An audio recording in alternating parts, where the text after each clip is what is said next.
Halo pemula, kembali lagi di channel saya. Kali ini saya akan menyambung video saya yang sebelumnya, yaitu cara mudah merawat bonsai.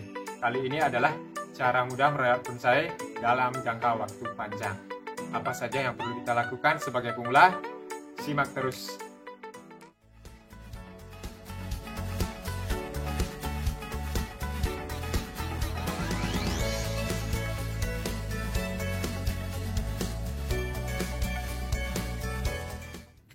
Nah, bonsai yang bagus itu belum berarti harus mahal, teman-teman. Bonsai yang bagus itu menurut saya adalah juga bonsai yang perawatannya bagus. Nah, apa saja perawatan yang perlu kita lakukan? Yang pertama adalah merapikan bonsai.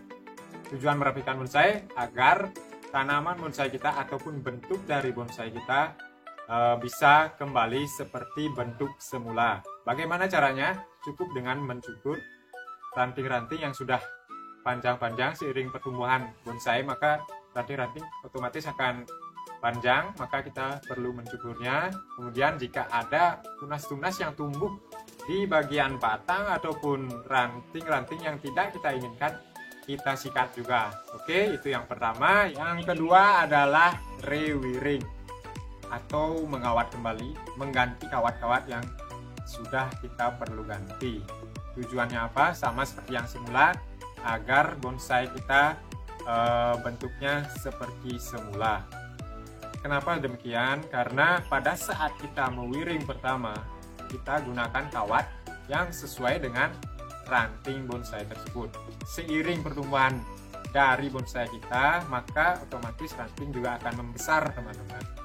Maka antara kawat dan ranting ukurannya tidak sesuai lagi, dan itu mengakibatkan arah dari ranting ataupun perantingan yang kita bentuk pertama akan berubah, karena ranting yang besar akan melawan kawat yang lebih kecil dari ukuran ranting. Biasanya dia akan agak naik ke atas mengikuti sinar matahari, seperti itu, teman-teman.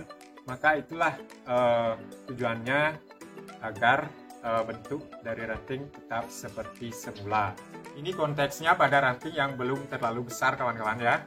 Kalau sudah rantingnya besar, tidak perlu dikawat lagi. Nah, kalau ada pertanyaan, kapan kita berhenti untuk mengawat bonsai kita?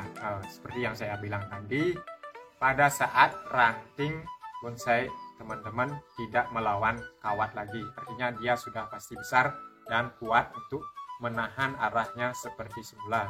Dan satu lagi, pada saat kawat pada bonsai teman-teman sudah agak masuk ke dalam ranting, karena itu akan menyusahkan teman-teman pada saat melepas kawat, pada saat mau mengganti kawat, teman-teman. Nah, itu yang satu, dua. Kemudian yang ketiga, teman-teman, adalah repotting. Nah, inilah yang paling penting sebenarnya, teman-teman, untuk perawatan bonsai kita. Dan ini biasanya saya lakukan setiap 5-6 bulan sekali. Tujuan dari repotting adalah agar menjaga bonsai kita tetap subur dan awet, teman-teman. Caranya bagaimana? Dengan cara mengganti media dan mengurangi akar-akar serabut pada media. Kenapa media harus diganti? Kan sudah subur medianya. Media tidak cukup dengan kesuburan saja, teman-teman.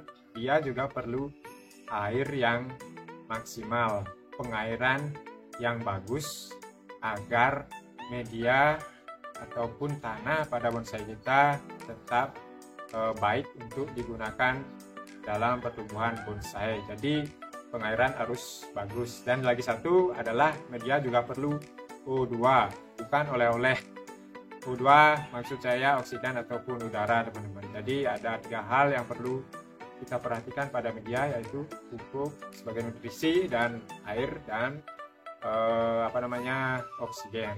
Nah, seiring dengan pertumbuhan bonsai kita, teman-teman, saya akan jelaskan sedikit biar lebih pas teman-teman menangkapnya.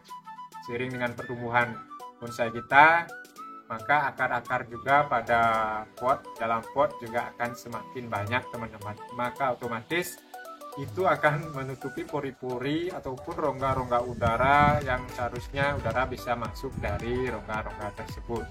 Maka dari itu sudah pasti media harus kita ganti dan akar juga harus kita kurangi sedikit.